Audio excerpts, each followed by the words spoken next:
Hey, Countdown City Geeks, this is Retro Ray. We're here at Nowhere Books off of Broadway. We want to thank them for allowing us to cover this event, and also to thank Wilmer for picking San Antonio for the signing. Yeah. A couple of questions for you real quick.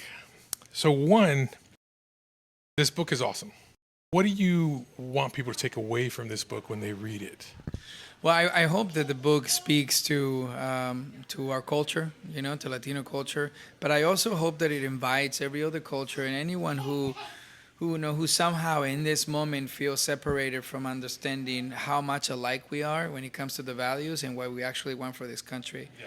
I really hope that this book, brings people together in many ways, and that they laugh, and then they also feel nostalgic, but that maybe they walk away with a little bit of like, well, you know what? Maybe we are on the same team. Maybe we should play the same game. Yeah. Maybe we should aim to win the same championship. And I think that is a moment that I feel is a drop of just a thought, in this year's high frequency that we're about to experience.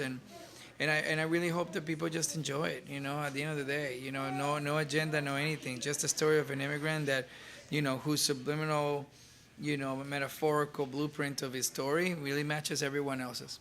What movie really impacted you? I know you said you watched Zorro as a kid growing up. Was there a movie that you look back at that you really drew you in and kind of really took you? What movie would that be? I mean, absolutely. Look, I can give you the laundry list of all my pop culture movies, which obviously Back to the Future, RoboCop, and all that stuff, Godfather, all those things, Jaws. But there were certain movies that really kind of broke the mold for me, and it really, really helped. When I was a lot younger, there was a little movie by the name of Desperado. And Antonio Banderas was one of those first guys who had an accent on screen, and he wasn't considered the bad guy, and he wasn't considered inferior or uneducated. And that's something that I'll never forget, because before that movie, if you had an accent, you were uneducated, But after that movie, accents were all of a sudden sexy. You want? I'm just looking for work. Yeah, all of them, they were cool. And Desperado was a big one for me. But there's a lot of different shows. For example, like I Love Lucy was a very aspiring one for me, to know that there's this man with an accent on screen also really gave me that kind of hope. Yeah, there's tons of content out there that I think really touched me and opened up the possibilities for me. So how was it working with Rodriguez when you got to... Like he would say, chingon, chingon. Robert he's a master, and he's a mastermind of some really iconic pop cultural moments. Working with him was nothing short of a dream, and then even having a friendship with him after was even more badass, man. We always, bounce ideas back from each other. We have a couple of projects that we're developing together, and more to come on that, But Robert is one of those guys who really is for the community, man. Yes, he really yes. gets it. And, he's the guy who did it before a lot of people. Yes.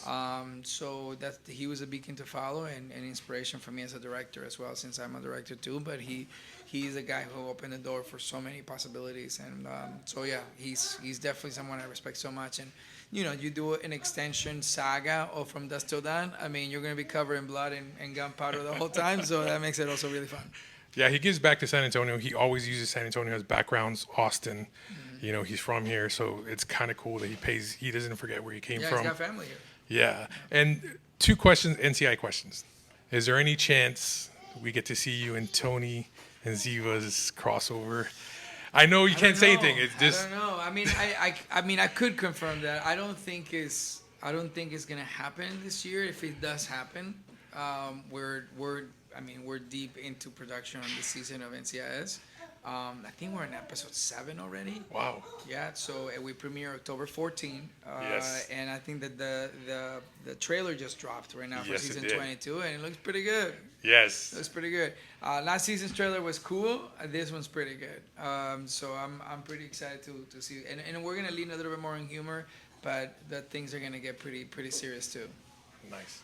Well, thank you for taking the time for doing this interview and coming to San Antonio. I know you've had a long day today. Yeah, I it's all appreciate good. it. So good. I'm happy to be here. I'm stoked. San Antonio has always been so kind to me, and today the turnout was beautiful, and I was able to talk to some incredible people that driven. Some drove from Austin, some drove from McAllen. So it's like it's beautiful. The Texas, has made it such a comfortable and first experience like this, and San Antonio has a piece of my heart. So that's why I had to do this stop over here. Appreciate it, man. Thank you All right, very brother. much. That's all right. All right, Thank you.